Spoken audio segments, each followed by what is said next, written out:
और अगर दुनिया की बात आप देखोगे, अभी मैं चर्चा कर रहा था एक पत्रकार साथी से, और मैं जानता हूं मीडिया के साथी इस बात पे जरूर ध्यान करें मेरी।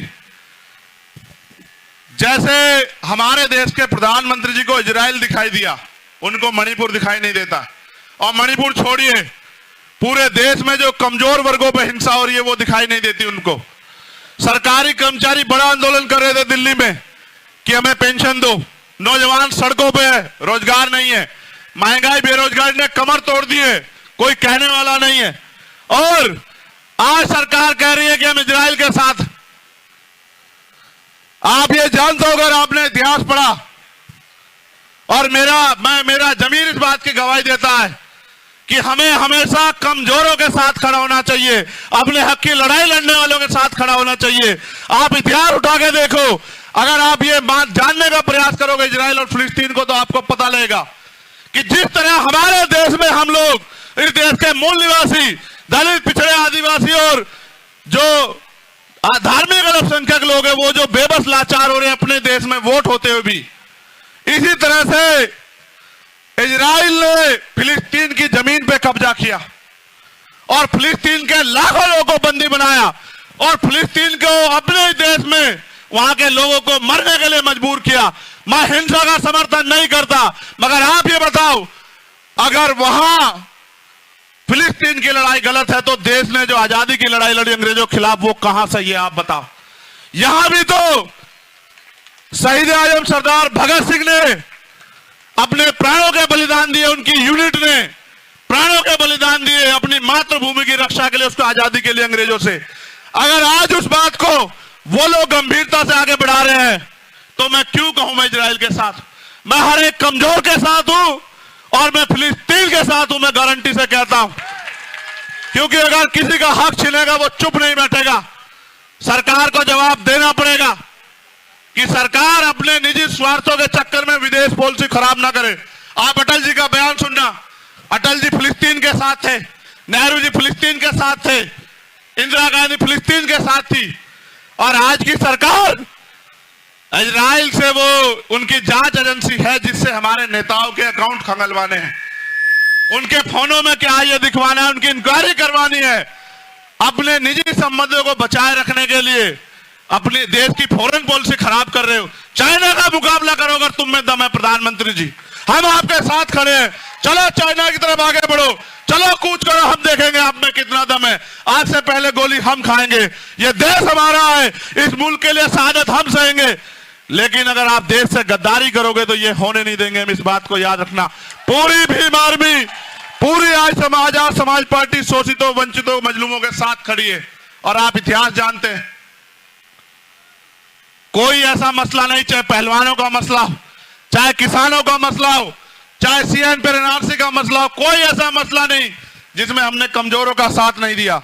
क्योंकि मेरे बाद आप लोग आज के जो अध्यक्ष हैं इस सभा के, उनको सुनेंगे, और मैं आग्रह करूंगा भीम आर्मी के नौजवान साथियों से, मैं आज उनको सुनने के लिए बड़े मन से आया।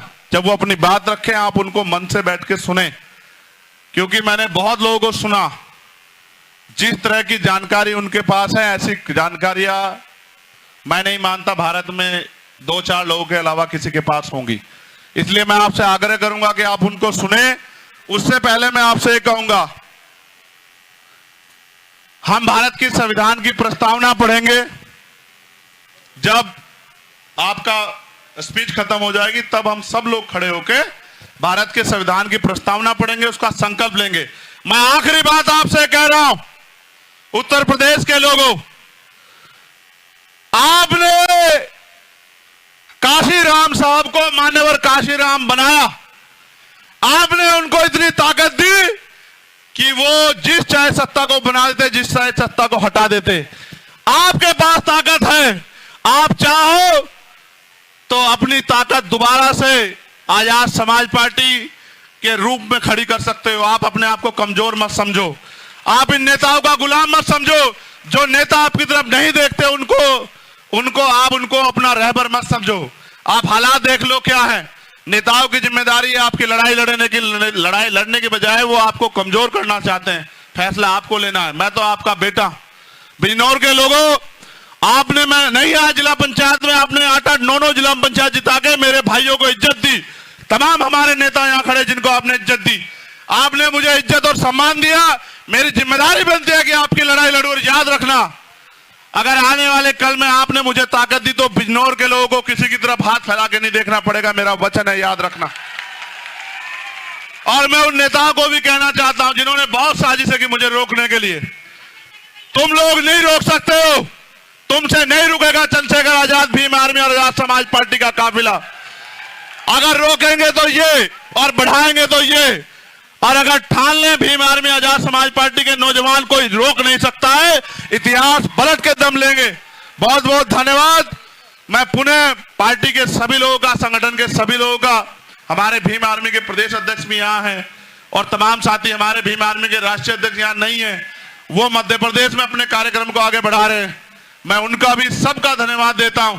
एक भी दिन हम लोग और भीम आर्मी आजाद समाज पार्टी के लोग चैन से नहीं बैठते। मैं बधाई दूंगा आप लोगों को कि अगर आज लोकतंत्र जिंदा है तो वो आप जैसे साथियों की वजह से है। आज अगर संविधान सुरक्षित है तो आप जैसे साथियों की वजह से है। संविधान को खतरा कैसे? क्या इस देश में धार्मिक आजादी बची है? अगर बची है तो आप करके देखो कोई धार्मिक प्रोग्राम, सड़क पे आपको पता लग जाए। यहां धार्मिक आजादी खत्म की जा रही, यहां सामाजिक आजादी खत्म की जा रही है। गैर बराबरी, सामाजिक जाति के आधार पर छुआछूत भेदभाव है और यहां कमजोरों को, गरीबों को गरीब बनाया जा रहा है। और सरकार केंद्र की चंद पूंजीपतियों की सरकार बन गई है। मणिपुर जल रहा है, बहन बेटियां, बच्चियां, वहां के आदिवासी और वहां के क्रिश्चियन, ईसाई लोग देश की तरफ आंख उठा के देख रहे हैं, कोई हमारी आवाज सुनेगा। लेकिन किसी की नेता की हैसियत नहीं हो पा रही है कि सरकार कहीं तालाबंदी कर दे, सरकार से सवाल पूछे। क्या इस देश में आदिवासियों को, दलितों को, ईसाइयों को, मुसलमानों को रहने का, पिछड़ों को रहने का हक नहीं है क्या? आप बताओ, क्या वो लोग टैक्स नहीं देते हैं क्या?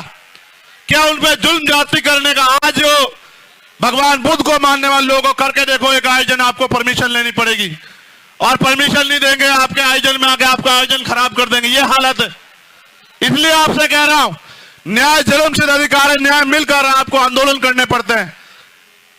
सारी सरकारी संस्थाओं को बेचा जा रहा है, निजीकरण हो रहा है, आपकी नौकरियां खत्म कर दी, पेपर लीक हो रहे हैं, लूटपाट मची है, गरीबों की जमीन पे भाजपा के लोग आग गड़ाए बैठे हैं, कैसे मौका मिले आपकी जमीन छीने, और जहां आपके आसपास के लोगों की छीनी होगी खूब। इसलिए आपसे कह रहा हूं, आज आपके कंधों पर जिम्मेदारी है संविधान को बचा के लोकतंत्र को, असली लोकतंत्र को, जिसमें गरीबों के हक की आवाज उठे, गरीबों का भी मान सम्मान हो, उसको हम लोग को स्थापित करना है। उसकी तैयारी के लिए आज हम लोग यहां, क्योंकि 9 अक्टूबर मान्यवर काशीराम साहब जब यहां से विदा हुए, उनकी संतानों को संकल्प लेना चाहिए था कि काशीराम साहब 10 साल में आपका अधूरा कारवा पूरा करेंगे। उनसे तो नहीं हुआ, जिनको वो ताकत दे गए, हम इसको कारवा को पूरा करके दिखाएंगे। इसलिए जो है, मैं आपसे कहना चाहता हूं, कमर कसो, कमर कसो और आगे बढ़ो।